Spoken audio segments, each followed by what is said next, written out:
Enterraron un ataúd vacío en un martes lluvioso, mientras yo estaba en una sala VIP al otro lado del mundo. Bebía champán. Mi marido y mi hermana creían que mi trágica muerte los había hecho millonarios. No sabían que yo recordaba mi primera muerte y que no les había dejado nada, solo una deuda asombrosa. El recuerdo de mi muerte no es borroso. Es una secuencia nítida de sonidos y sensaciones frías. Recuerdo el pitido rítmico y aterrador del monitor cardíaco en el Hospital La Paz. Recuerdo el olor a lejía industrial y la presión agónica en mi pecho. Fue el resultado directo de la columna de dirección aplastando mis costillas. Mis frenos fallaron mágicamente en el descenso sinuoso de la carretera M505, pero sobre todo, recuerdo las voces. Estaba médicamente paralizada, atrapada en un coma del que nunca despertaría.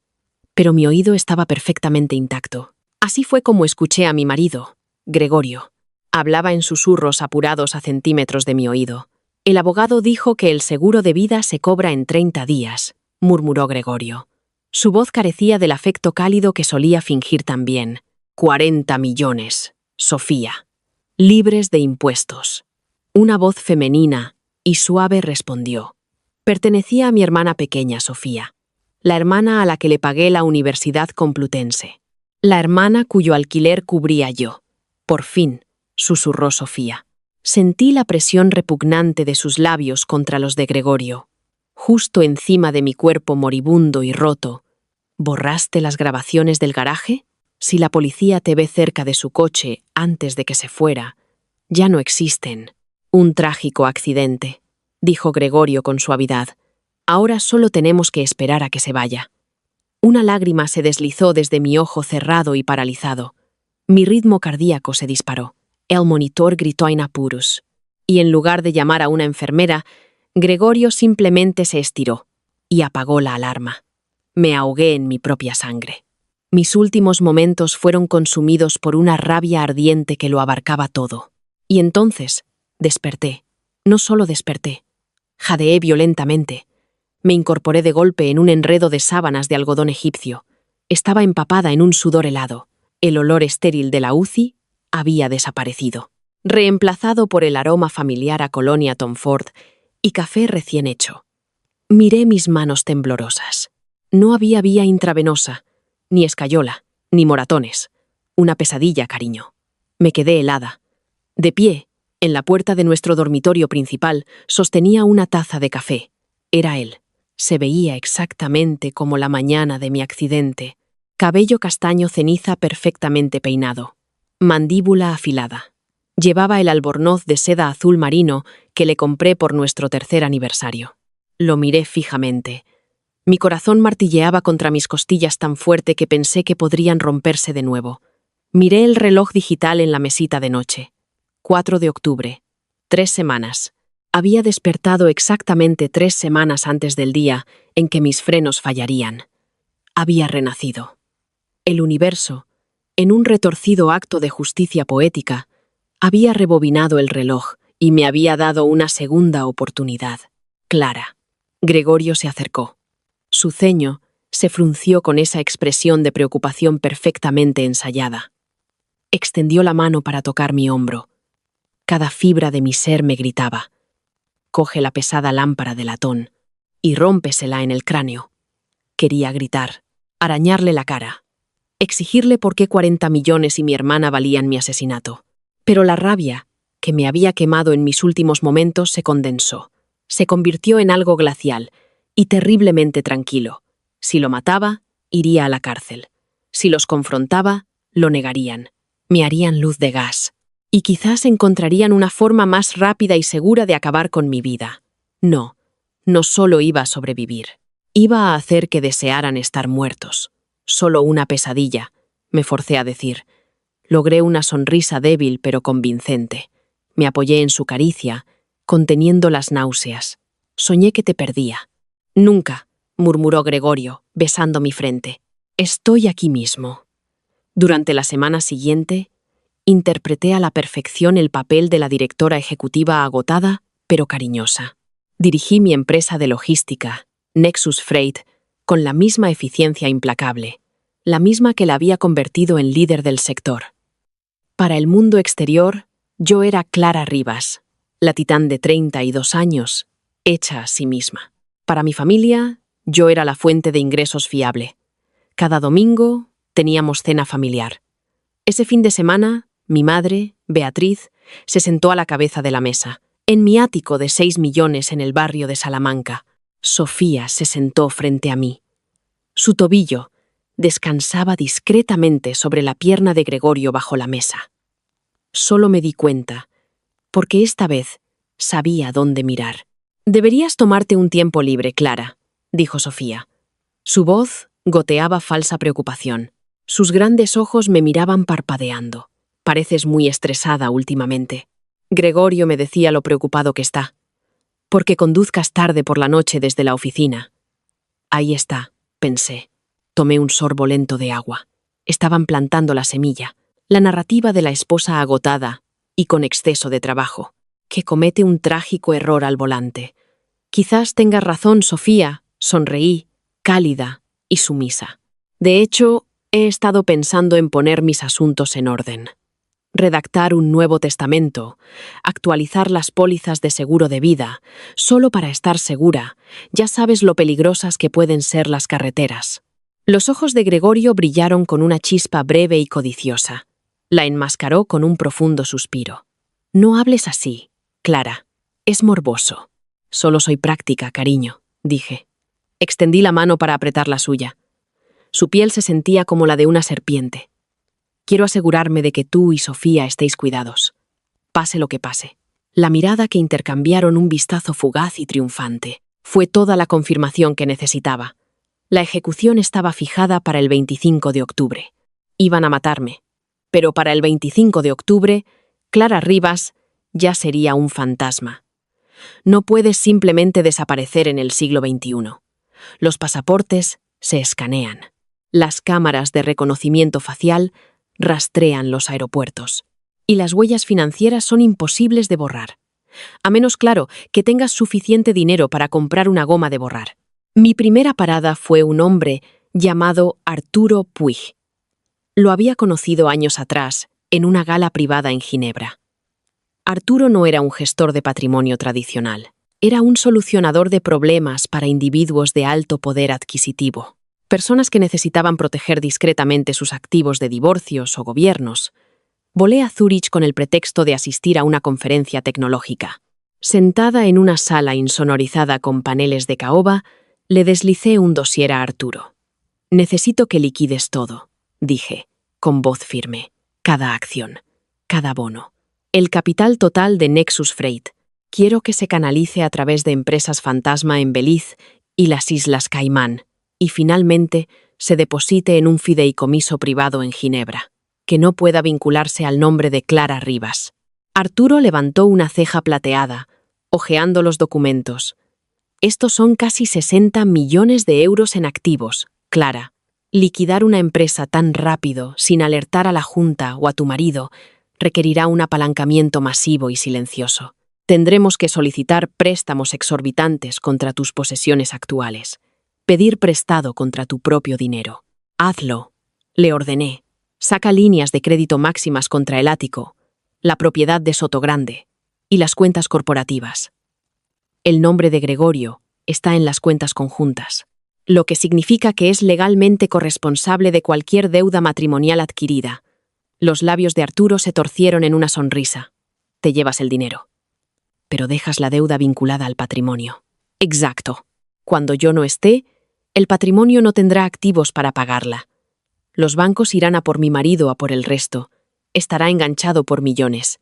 ¿Y tu seguro de vida? Mañana cambio el beneficiario», dije fríamente. «Irá a una organización benéfica de rescate de animales. Pero mi marido no lo sabrá hasta que se lea el testamento». Afortunadamente, como directora ejecutiva, ya había establecido protocolos de liquidación de emergencia hacía años. Una medida diseñada para proteger la empresa de adquisiciones hostiles. Ahora, usaría esos mismos protocolos para destruirla desde dentro. Durante los siguientes 14 días, orquesté el mayor atraco financiero de mi propia vida. Transferí 55 millones de euros a una cuenta fantasma, a nombre de Alba Torres. Una identidad legal que Arturo había construido meticulosamente para mí, con un pasaporte irlandés auténtico, registros fiscales retroactivos y un permiso de conducir. Para mantener a Gregorio en la oscuridad, desvié todos los avisos bancarios a un apartado de correos privado. Falsifiqué su firma digital en las líneas de crédito sobre la vivienda. Debido a mi inmensa riqueza y crédito estelar, los bancos aprobaron los préstamos a una velocidad cegadora. El dinero se transfirió casi de inmediato a cuentas en el extranjero, bajo el pretexto de agresivas expansiones comerciales. Para el 23 de octubre, 2 días antes de mi asesinato programado, todo mi imperio era una cáscara vacía. Mis cuentas bancarias en España tenían exactamente 4.000 euros. Los activos corporativos estaban apalancados hasta el límite. El patrimonio de 60 millones era, en esencia, 70 millones en deudas. Oficialmente estaba en bancarrota sobre el papel y fabulosamente rica en la realidad. La pieza final del rompecabezas era el testamento. Visité a Ricardo Gabilondo, nuestro abogado de familia. Un hombre pomposo y fácil de manipular. Le entregué un testamento actualizado y un sobresellado. Ricardo, este sobre solo debe abrirse en caso de mi muerte, le dije, con aspecto sombrío, y necesito que los términos de este nuevo testamento se mantengan estrictamente confidenciales. Lejos de Gregorio, hasta la lectura. Quiero sorprenderle con la naturaleza exacta del fideicomiso que he creado. Ricardo asintió gravemente, guardándolo en su caja fuerte. No tenía idea de que el testamento estipulaba que Gregorio y Sofía heredarían la totalidad de mi patrimonio físico, lo que significaba que heredarían legalmente toda la deuda que acababa de crear, suponiendo que aceptaran la herencia para hacerse con mi póliza de seguro de vida. Una póliza que, desde ayer, pertenecía a un santuario para caballos de carreras retirados. La mañana del 25 de octubre llegó con un aguacero pesado y ominoso. El cielo sobre Madrid era de un púrpura oscuro y magullado. Me paré frente al espejo del tocador en mi dormitorio. Me aplicaba una sutil capa de máscara de pestañas resistente al agua. Llevaba una gabardina negra entallada y botas pesadas. Gregorio entró, ajustándose su Rolex. Un reloj pagado con mi sudor y mis lágrimas.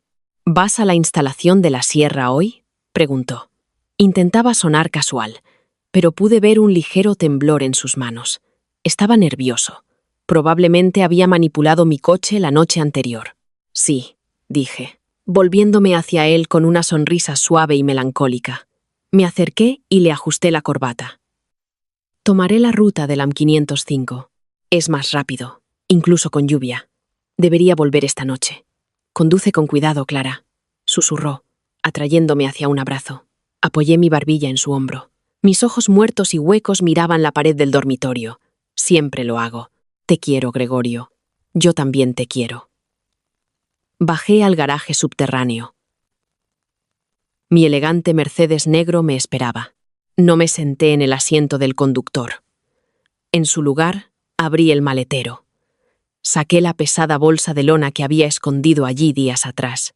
Contenía 50.000 euros en efectivo, mi nuevo pasaporte y teléfonos desechables no rastreables. Dejé mi anillo de bodas sobre el salpicadero. No saqué el Mercedes del garaje. Había contratado un servicio de transporte privado discreto. Un hombre que no hacía preguntas por 10.000 euros en efectivo.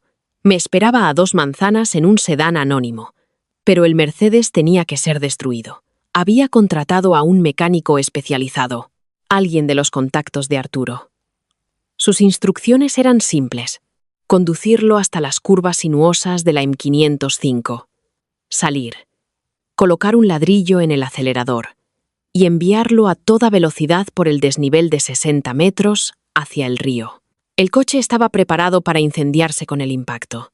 Con el fuego intenso y el río, la policía no se sorprendería si no se recuperaba un cuerpo de inmediato. Asumirían que fui arrastrada por la corriente o incinerada.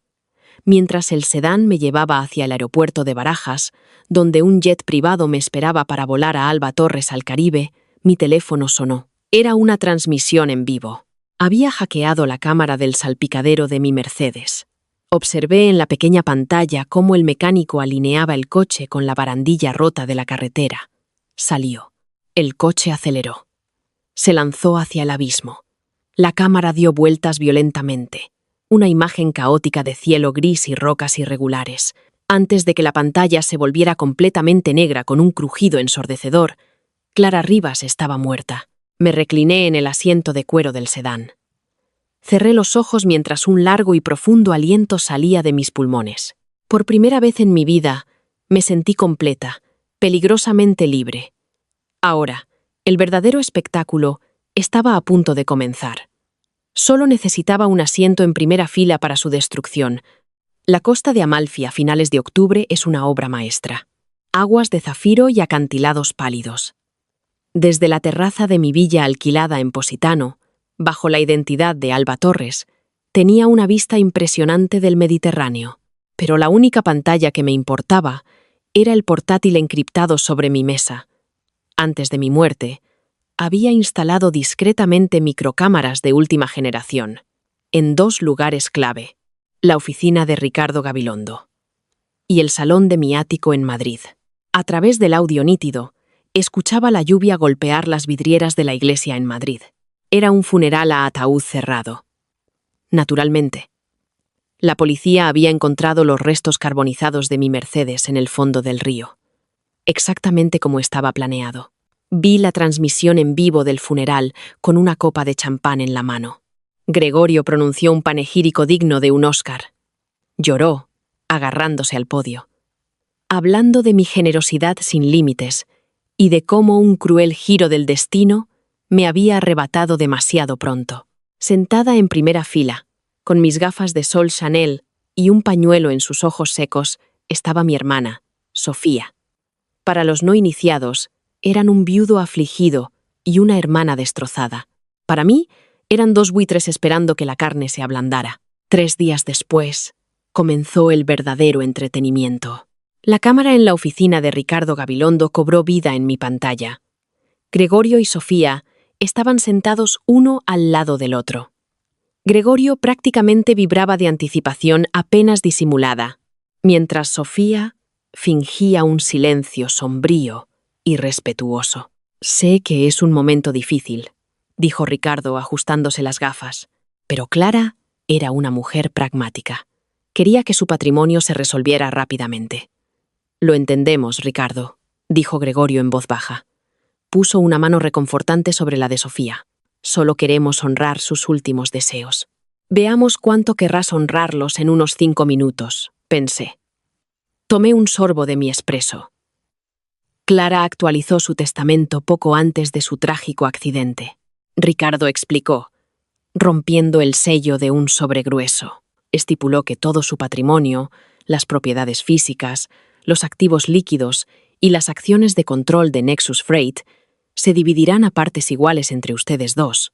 Gregorio exhaló un aliento que claramente había estado conteniendo. Los ojos de Sofía se abrieron de par en par. Una chispa codiciosa brilló en sus pupilas. Sin embargo, continuó Ricardo, para heredar, deben firmar esta aceptación incondicional del patrimonio en su totalidad. Es una cláusula estándar. Significa que aceptan todo. Los activos, las propiedades y, por supuesto, cualquier obligación financiera vinculada. Sí, las obligaciones. Lo que sea. Entendido, le interrumpió Gregorio, demasiado ansioso por continuar. Solo queremos honrar sus últimos deseos. ¿Dónde firmamos? Ni siquiera leyeron la letra pequeña. Firmaron sus nombres con trazos rápidos y frenéticos, vinculándose legal e irrevocablemente a mi patrimonio. Excelente, dijo Ricardo. Sacó un segundo sobre más pequeño. Ahora está el asunto de su póliza de seguro de vida de 40 millones de euros. Clara hizo un cambio de beneficiario directo el día antes de su fallecimiento. Gregorio se congeló. Su sonrisa vaciló. ¿Un cambio? ¿Qué quieres decir? Yo era el único beneficiario. Ya no, dijo Ricardo. Su tono carecía por completo de emoción mientras leía el documento. La totalidad del pago de 40 millones de euros ha sido redirigida a un rescate equino, una organización benéfica registrada. La transferencia ya está legalmente bloqueada y en proceso. ¿Qué? Chilló Sofía, abandonando por completo su actuación. Un rescate de caballos. 40 millones para caballos. Gregorio se levantó. Su rostro se enrojeció de un peligroso carmesí moteado. Eso es imposible. Ella no haría eso. Me dijo que estaba asegurando nuestro futuro. Exijo ver ese papel. Ricardo deslizó el papel sobre el escritorio. Es inamovible, notariado y refrendado. Pero todavía tenéis el ático, la finca de Sotogrande y Nexus Freight. Gregorio se dejó caer de nuevo en su silla. Pasó una mano temblorosa por su cabello perfectamente peinado. Bien, bien. El negocio vale 60 millones de todos modos. Lo vendemos. Vendemos las casas. Repartimos el dinero. No necesitamos el seguro. Justo en ese momento, la pesada puerta de caoba de la oficina de Ricardo se abrió. Entró un hombre de traje impecable. Llevaba un grueso maletín de cuero. Lo reconocí al instante. Héctor Barrios, un ejecutivo de recuperación de deudas de Goldman Sachs. Arturo Puig le había avisado sobre la lectura del testamento. Disculpe, Ricardo, interrumpió Héctor. Su voz era como hielo resquebrajándose. Lamento la intrusión, pero el tiempo apremia en lo que respecta al patrimonio Rivas. Gregorio frunció el ceño. ¿Quién demonios es usted? Represento a Goldman Sachs y a un consorcio de prestamistas privados, dijo Héctor. Abrió su maletín y dejó caer una pila de extractos bancarios sobre la mesa. Señor Vargas, veo que acaba de firmar la aceptación del patrimonio, lo que le convierte en el garante principal de su estado financiero actual. ¿Estado financiero actual?, repitió Gregorio. El color desapareció de su rostro. En las 2 semanas previas a su muerte, su difunta esposa sacó líneas de crédito máximas sobre el ático del barrio de Salamanca y la propiedad de Sotogrande, declaró Héctor con frialdad. También apalancó la totalidad de Nexus Freight para préstamos de expansión corporativa. El capital líquido, casi 55 millones de euros, fue transferido a una serie de empresas en el extranjero que quebraron por completo ayer.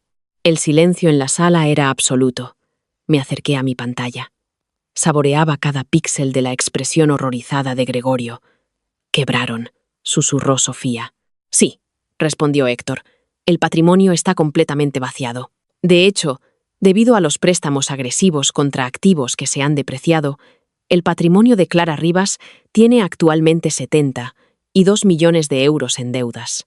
Al firmar ese documento, señor Vargas, usted y la señorita Sofía han asumido legalmente el saldo restante». «No», jadeó Gregorio. Se agarró el pecho como si estuviera sufriendo un ataque al corazón. «No, no, no. Ese es mi dinero. Ella no haría esto. ¿Dónde está el dinero?» «El dinero se ha ido», dijo Héctor con firmeza. «Los bancos ejecutarán la hipoteca del ático y la propiedad de Sotogrande a finales de semana. Nexus Freight entra en concurso de acreedores mañana.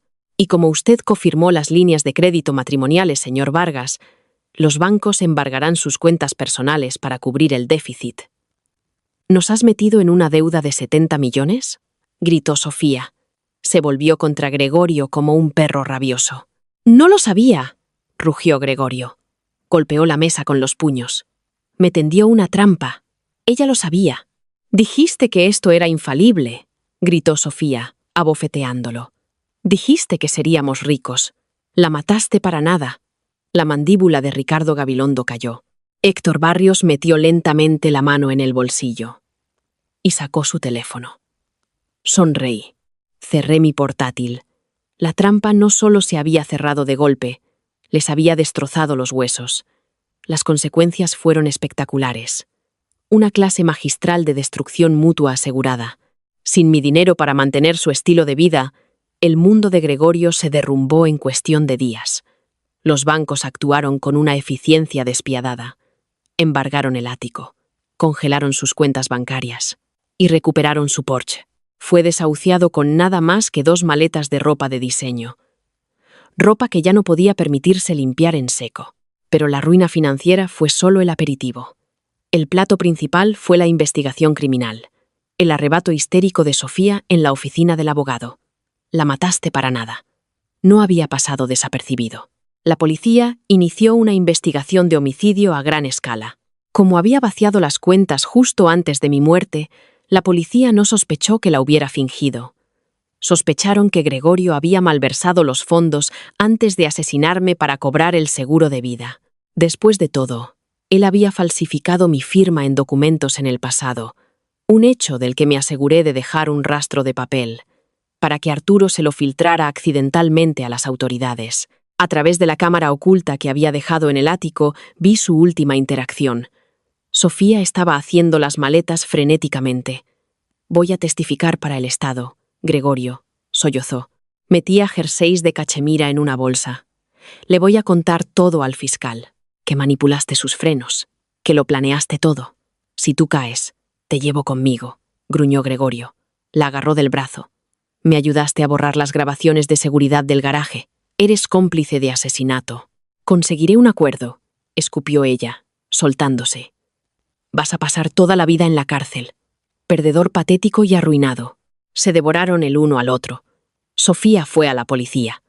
Confesó su parte en el encubrimiento a cambio de inmunidad, acusando oficialmente a Gregorio de mi asesinato. La ironía era tan deliciosa que sabía a chocolate negro. Gregorio fue arrestado por asesinar a una mujer que no estaba muerta y por robar 55 millones que nunca llegó a tocar.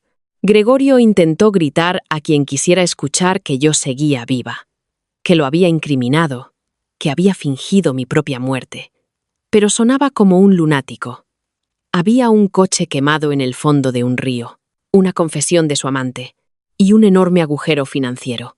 Parecía exactamente un marido preparándose para huir del país. Se le denegó la fianza.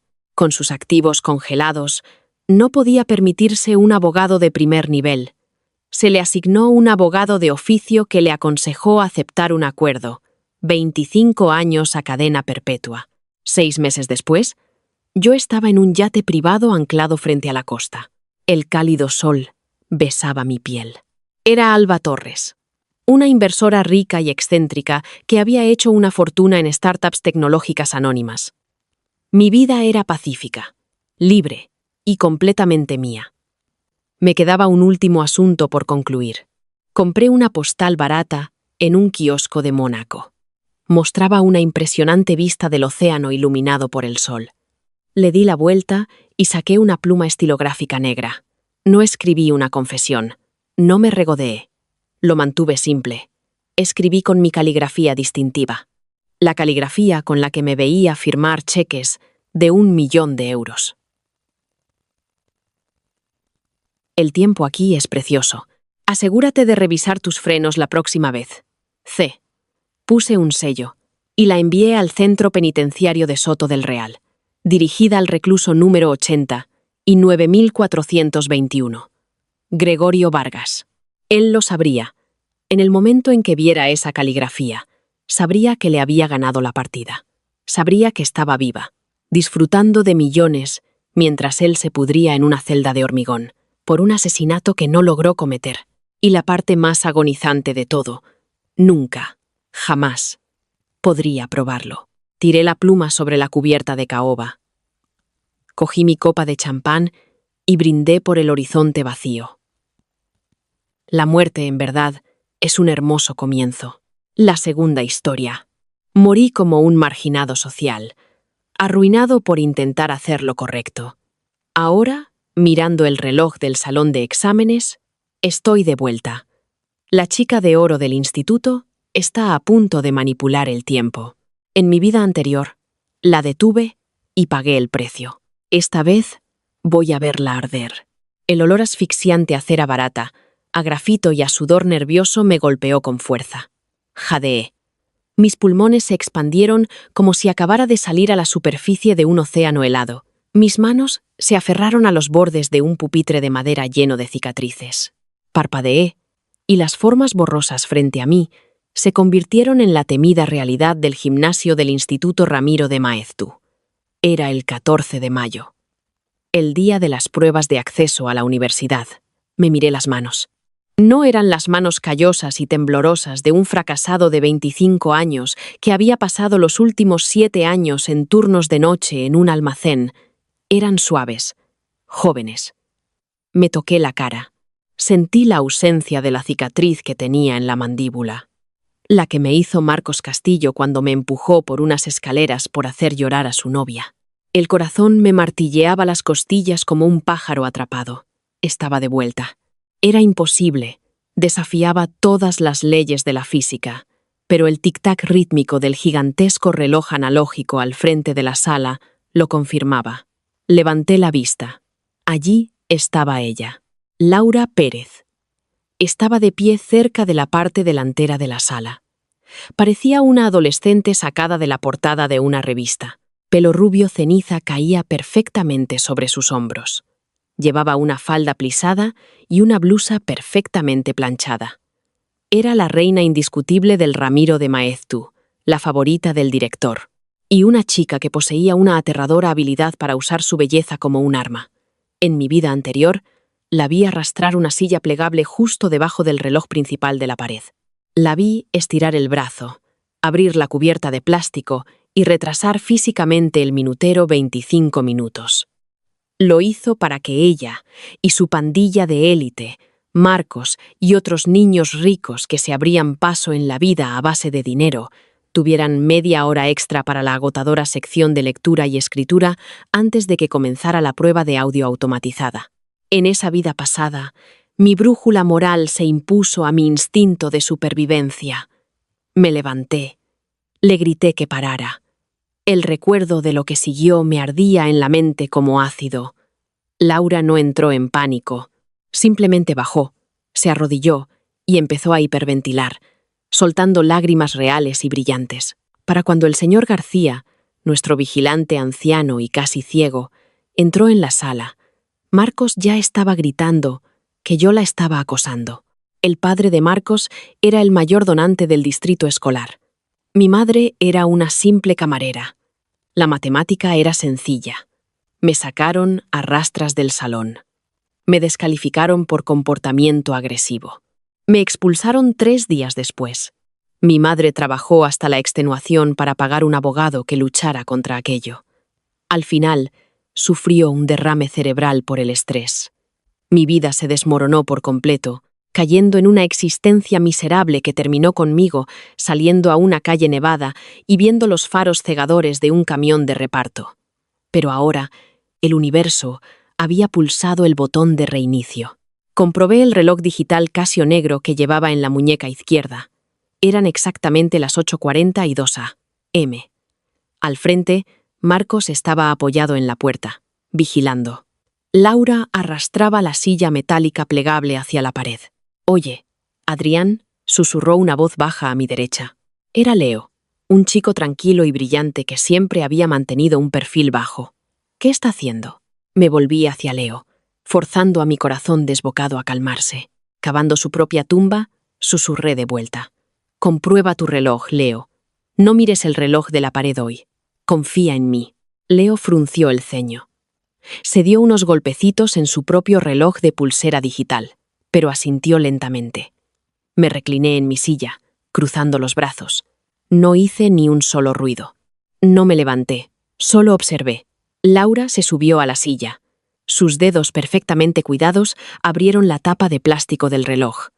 Miró por encima del hombro, sus ojos azules, escaneando la sala. Por un breve segundo, su mirada se encontró con la mía. En mi vida pasada, este fue el momento exacto en que grité. Esta vez, mantuve el contacto visual, completamente inexpresivo. Luego, lentamente, incliné la cabeza y le ofrecí una sonrisa escalofriante y cómplice. Laura parpadeó, claramente perturbada por mi reacción, pero su arrogancia se apoderó de ella rápidamente. Puso los ojos en blanco y se volvió hacia el reloj. Con un movimiento rápido y practicado, arrastró el minutero hacia atrás. Clac, clac, clac. El reloj de la pared marcaba ahora las 8:17 a.m., 25 minutos borrados de la existencia. 25 minutos robados al resto de los estudiantes que no se daban cuenta de nada. Cerró la tapa de golpe. Bajó de la silla de un salto y se deslizó de vuelta a su asiento en la primera fila, susurrándole algo a Marcos mientras éste entraba. Marcos me miró, crujiéndose los nudillos con una sonrisa de superioridad, retándome a decir algo. Simplemente aparté la mirada y empecé a organizar mis lápices. A las 8:50 a.m. en tiempo real, el señor García me entró en el gimnasio. Tenía la fama de negarse a usar reloj. Decía que los digitales le dañaban la vista y que el tic-tac de los analógicos le distraía. Se fiaba enteramente del reloj de la pared. Dejó una enorme pila de cuadernillos de examen sobre su mesa. Miró hacia el reloj de la pared, entrecerrando los ojos a través de sus gruesas gafas. «Son las 8:25», anunció el señor García, su voz resonando en la sala. «Tienen exactamente 90 minutos para la parte de lectura y escritura. Después, comenzará la transmisión automatizada de la consejería para la parte de comprensión auditiva. Si todavía están escribiendo cuando empiece la transmisión, su examen será invalidado. Pueden empezar». La sala estalló en el sonido sincronizado de 300 cuadernillos de examen abriéndose. Agarré mi lápiz. Una emoción fría y oscura me invadió. Laura Pérez creía que acababa de comprarse casi media hora de tiempo extra. Lo que no sabía, lo que no se había molestado en investigar, era cómo funcionaba realmente la prueba de audio. Ella pensaba que el señor García pondría un CD manualmente, basándose en el reloj de la pared. Pero la transmisión de audio no la controlaba el vigilante. Estaba conectada al sistema de megafonía del instituto, activada remotamente por el reloj atómico del Centro de Control de las PAU. Empezaría a las 10:20 a.m., en tiempo real, sin importar lo que dijera el reloj manipulado de la pared. Miré la nuca rubia de Laura. «Tómate tu tiempo, Laura», pensé, rellenando mi primera respuesta. «Tómate todo el tiempo del mundo». Los primeros 40 minutos del examen fueron un torbellino de concentración absoluta. Mi mente se sentía increíblemente aguda. No era solo el recuerdo de haber hecho este mismo examen en mi vida pasada, aunque sí recordaba el texto particularmente brutal sobre economía agraria del siglo XIX. Era la pura y genuina adrenalina de la venganza lo que alimentaba mi cerebro. Devoré las preguntas. Mi lápiz volaba sobre la hoja de respuestas.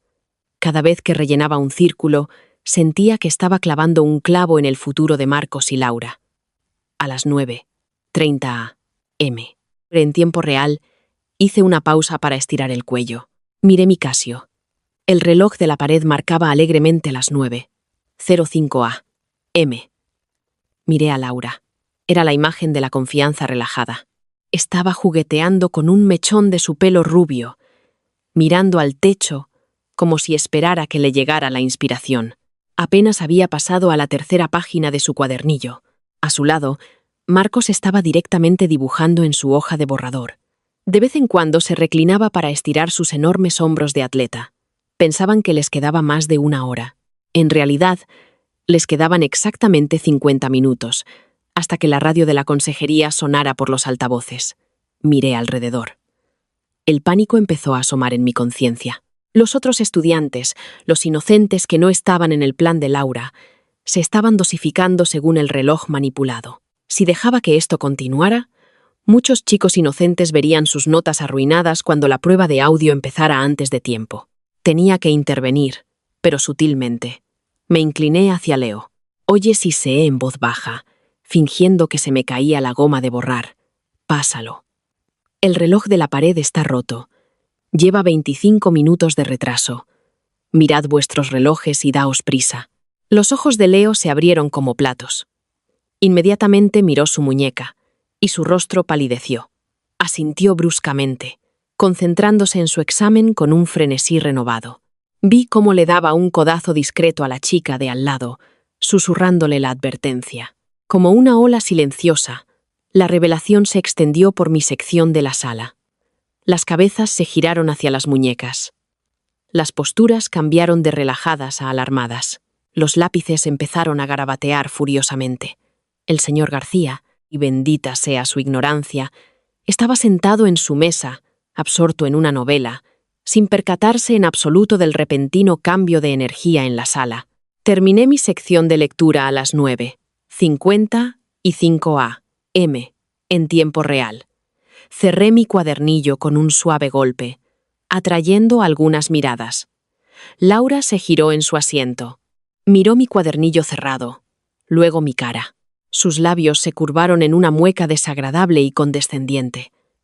Articuló la palabra idiota, asumiendo claramente que me había rendido o que había ido demasiado rápido por pura estupidez.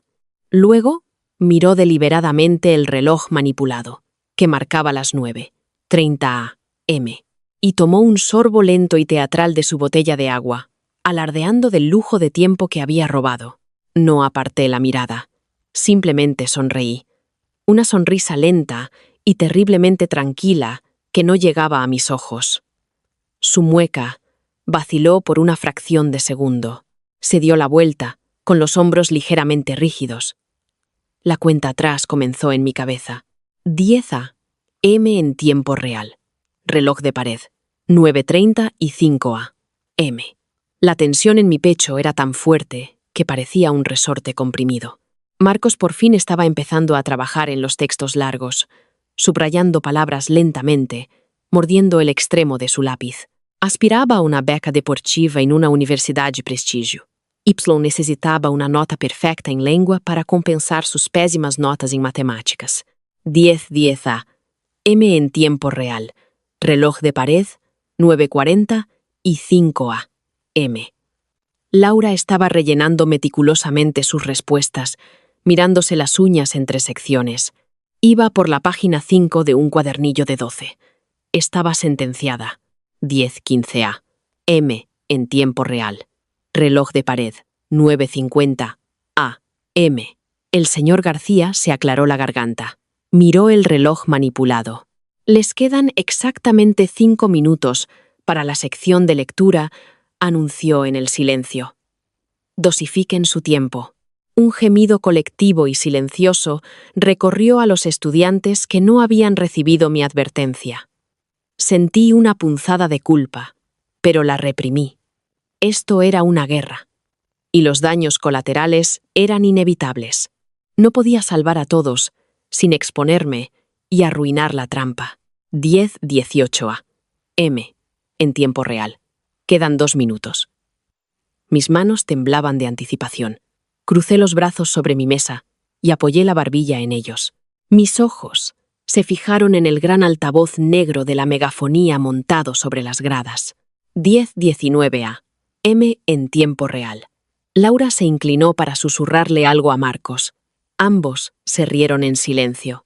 Ella empezó a pasar tranquilamente a la parte del ensayo del examen, tomándose su tiempo para escribir su nombre en una elegante cursiva en la parte superior de la página.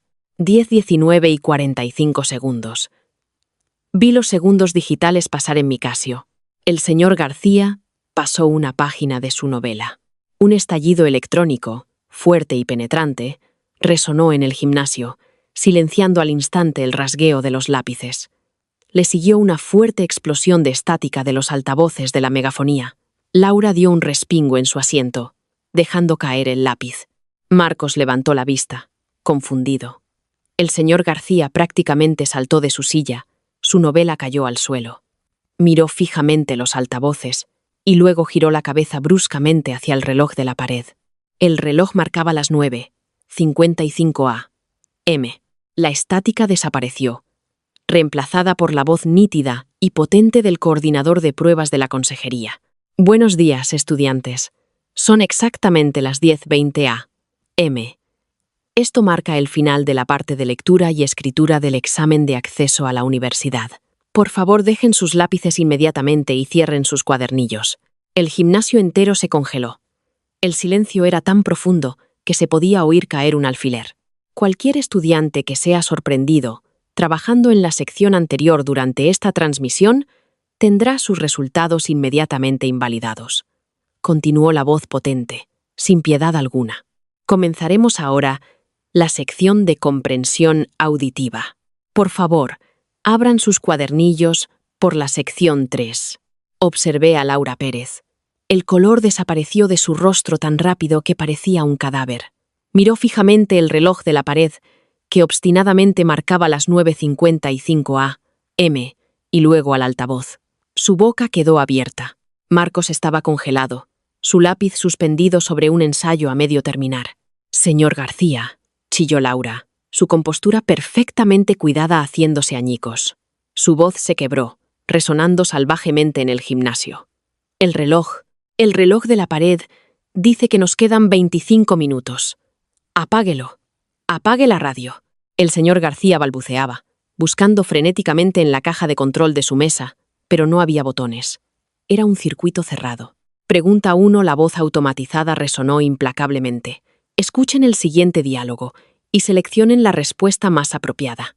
«No, no, no», gritó Marcos, golpeando sus puños contra la mesa. «Solo voy por la página 6. Necesito ese tiempo. Pare la cinta». «No puedo», gritó el señor García, su cara poniéndose morada. «Está controlado por la consejería.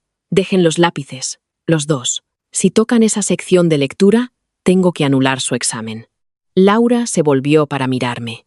Sus ojos estaban desorbitados, inyectados en sangre, y llenos de una repentina y horrible comprensión al recordar mi sonrisa de antes. Simplemente toqué mi reloj digital con un dedo. Me recliné y articulé 2 palabras para ella. Se acabó el tiempo. La transmisión automatizada de la consejería fue completamente despiadada. No le importaron las lágrimas de Laura ni la furia de Marcos. La voz fría y sintética continuó resonando desde los altavoces negros montados en lo alto del gimnasio, cortando la atmósfera sofocante como una cuchilla perfectamente afilada. Pregunta 2. Escuchen el siguiente anuncio e identifiquen la razón principal del retraso del vuelo. Una grabación monótona de una terminal de aeropuerto comenzó a sonar. En circunstancias normales, esta era la sección más fácil de todo el examen, pero para Laura y Marcos era la banda sonora de su destrucción absoluta. «Señor García, por favor», suplicó Laura, su voz temblando tan violentamente que la chica sentada a 2 pupitres de distancia se estremeció. El pelo rubio perfectamente peinado de Laura ahora se pegaba al sudor de su frente. «Tiene que pausarlo. El reloj de la pared está defectuoso. Usted lo vio», anunció la hora basándose en él. El señor García, normalmente un hombre dócil y fácil de manipular, estaba sufriendo un ataque de pánico. La idea de que había gestionado mal un examen fuertemente regulado por la consejería estaba empezando a calar en él. Amenazaba su pensión y su impecable carrera de 40 años. El instinto de supervivencia se impuso a su favoritismo habitual por la élite adinerada del instituto. «No puedo pausar una transmisión de radio para todo el distrito, señorita Pérez», ladró el señor García, su voz quebrada, con una autoridad sin precedentes. Se secó una gota de sudor de su frente arrugada, sus manos temblando mientras se agarraba a los bordes de su mesa. Le dije que dejara el lápiz. «Si no pasa a la sección 3 en este instante, iré hasta allí y confiscaré físicamente su cuadernillo».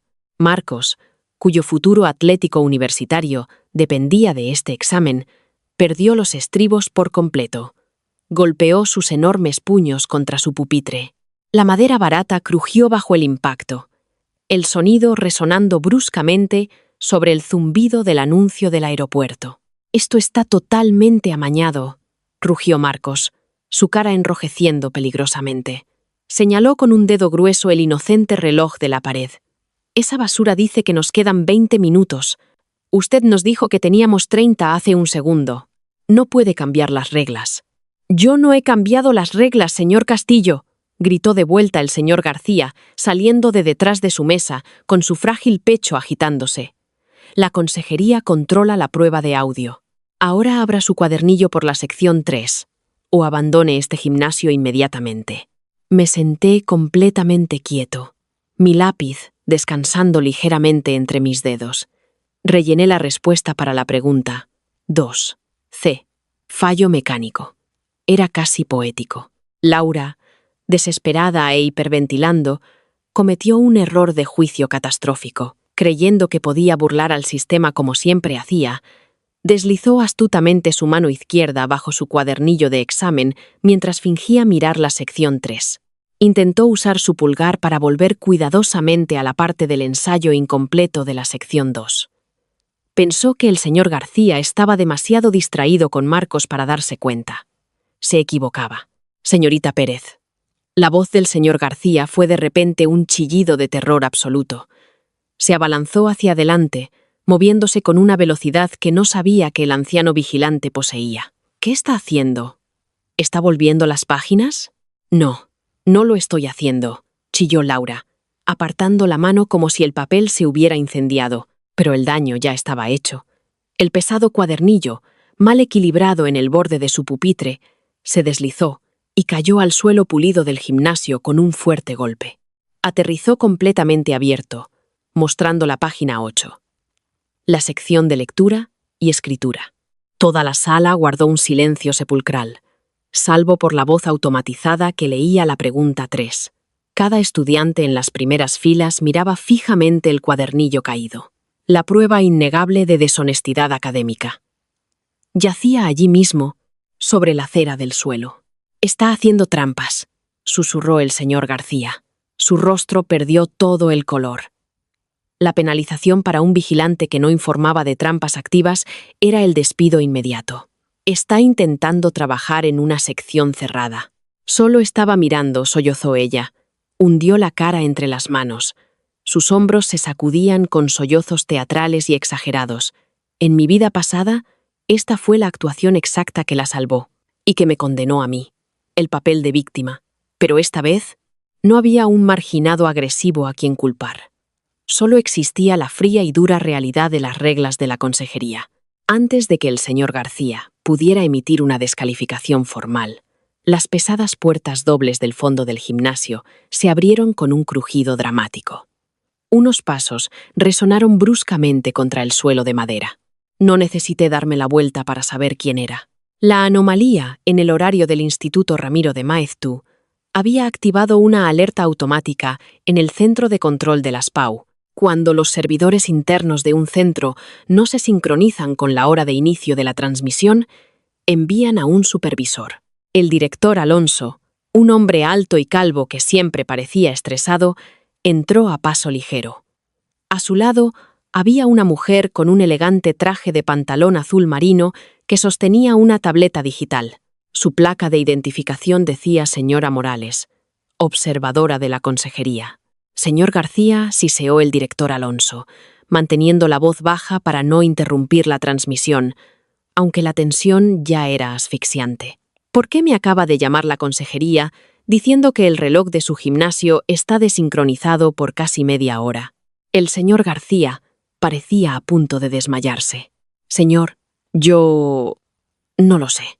Me fié del reloj de la pared como siempre hago. Decía que teníamos tiempo de sobra.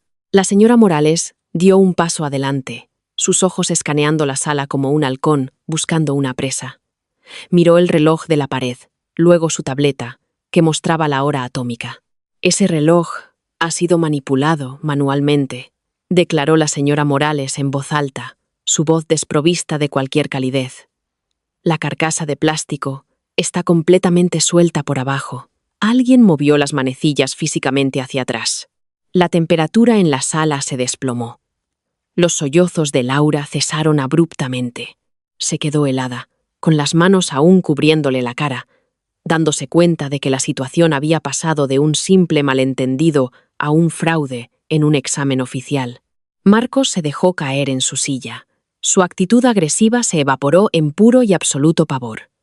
Lentamente, me recliné en mi silla, cruzando los brazos. Miré directamente la espalda temblorosa de Laura. «Jaque mate». La señora Morales caminó por el pasillo central, sus tacones marcando el ritmo del reloj manipulado.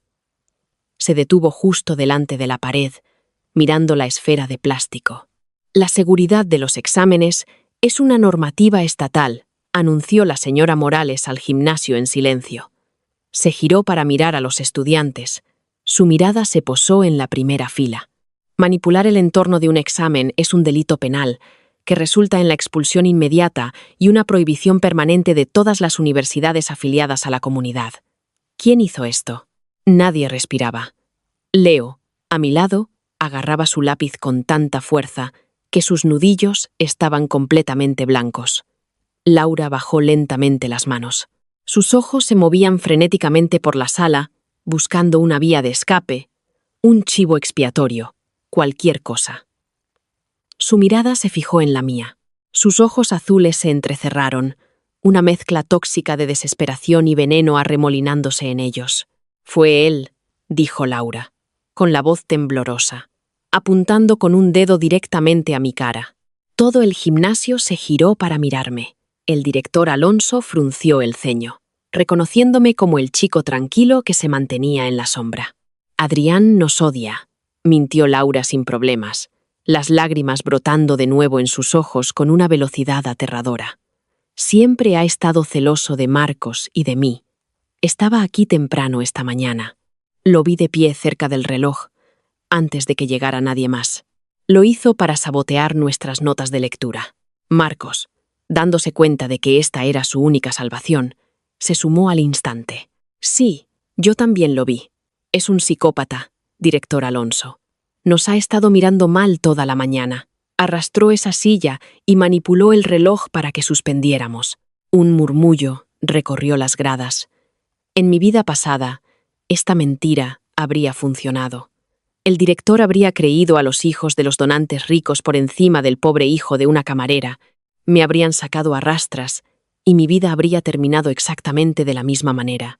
Pero yo no era el mismo Adrián. No me levanté, no grité, simplemente sonreí.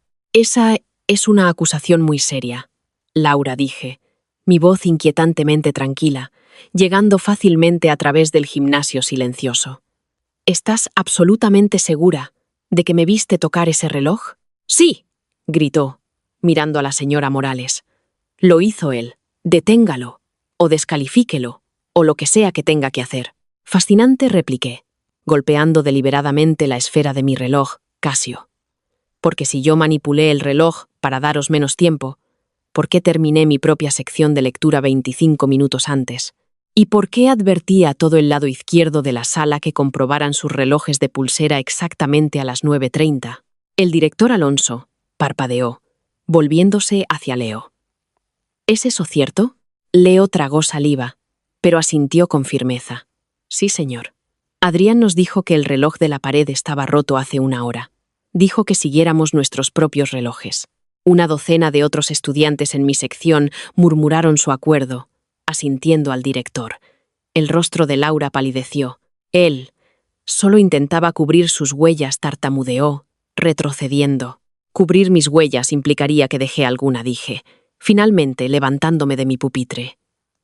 Miré directamente a la señora Morales.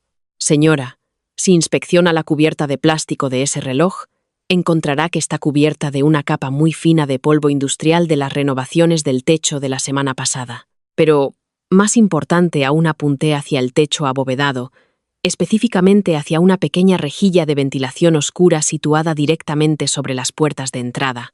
Director Alonso, continué, proyectando mi voz. La Junta Escolar instaló las nuevas cámaras de seguridad ocultas en los conductos de ventilación del gimnasio el viernes por la tarde, para vigilar el robo de material después del horario escolar, ¿correcto? Las que graban directamente en los servidores de la consejería. La mandíbula del director Alonso cayó. Me miró en estado de shock absoluto. La instalación de esas cámaras era altamente clasificada, destinada a pillar al personal de limpieza robando balones de baloncesto. Muy pocas personas lo sabían. Yo solo lo sabía, porque en mi vida anterior, esas cámaras se revelaron un mes después de mi expulsión. Laura ahogó un grito, llevándose las manos a la boca. Señora Morales, dije, saliendo de mi pupitre. Si revisa la grabación de seguridad de las 8:40 a.m. en su tableta, verá exactamente quién arrastró la silla hasta esa pared. Verá exactamente de quién son los dedos que están actualmente cubiertos del polvo de esa tapa de plástico. La señora Morales no dudó. Tocó la pantalla de su tableta, sus dedos volando sobre el teclado digital. El gimnasio contuvo la respiración. La transmisión de audio seguía sonando, haciendo la pregunta 5, completamente ignorada por todos. Pasaron 10 segundos. luego 20. La señora Morales levantó la vista de la pantalla brillante. Su expresión era absolutamente letal. Lentamente, dirigió su mirada hacia Laura y Marcos. «Director Alonso», dijo fríamente la observadora, «saque a estos dos estudiantes de la sala de examen inmediatamente. Sus notas quedan anuladas. Me pondré en contacto con la Junta de Admisiones Universitarias para informar de este comportamiento fraudulento antes del mediodía». «¡No!», gritó Marcos, su voz quebrándose en un lamento agudo. Se volvió hacia Laura, con el rostro descompuesto por la rabia. «Fue tu idea. Me dijiste que funcionaría. Has arruinado mi beca, estúpida». «¿Yo?», chilló Laura de vuelta, su fachada perfecta completamente destrozada, revelando el núcleo feo y desesperado que había debajo. «Tú vigilaste. Eras parte de ello». «Suficiente», rugió el director Alonso, con la cara morada de vergüenza. Agarró a Marcos por el brazo. «Los dos. A mi despacho. Ahora». Fueron arrastrados fuera del gimnasio, gritando y culpándose mutuamente. Sus futuros se desmoronaban con cada paso que daban hacia las puertas dobles. Las pesadas puertas se cerraron de golpe tras ellos, cortando sus lamentos de pánico. El silencio que siguió fue ensordecedor, roto solo por el sonido de la transmisión automatizada. Pregunta 6. Me senté de nuevo en mi silla. Cogí mi lápiz, sintiendo la madera lisa contra mi piel. Miré las respuestas marcadas en mi hoja, perfectamente alineadas, perfectamente cronometradas. Una profunda y abrumadora sensación de paz inundó todo mi cuerpo. El peso sofocante de mi vida pasada, la injusticia, la tragedia, los años arruinados, se evaporó en el aire, viciado del gimnasio. Había reescrito la historia. Había ganado. Miré a Leo, que me observaba con una mezcla de asombro absoluto y un ligero terror. Simplemente le guiñé un ojo, pequeño y casual. Luego bajé la vista a mi examen. Escuché la transmisión y rellené con confianza la siguiente respuesta.